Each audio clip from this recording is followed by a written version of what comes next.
This is just a walkthrough of my seatbelt harness installation on my 2012 Teryx.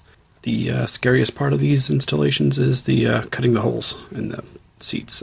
Razor knife in the front, cut a slit. I actually cut a little plus sign really. Gonna cut it probably half an inch smaller than the opening is going to be. The material is very stretchy.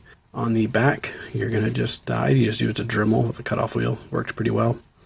And then for cutting out the foam, once you get the plastic out of the way, cutting out the foam, one of your wife's best steak knives will do. Nice sharp serrated knife works really well on the foam on the inside.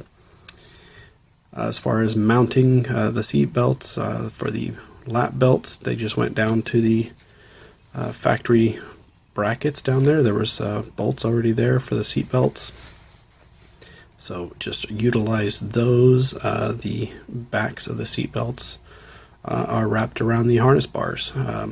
Now the back seat, the bar is a little staggered, or it's at an angle, so I flipped the way the straps are wrapped. One's on top, one's on bottom.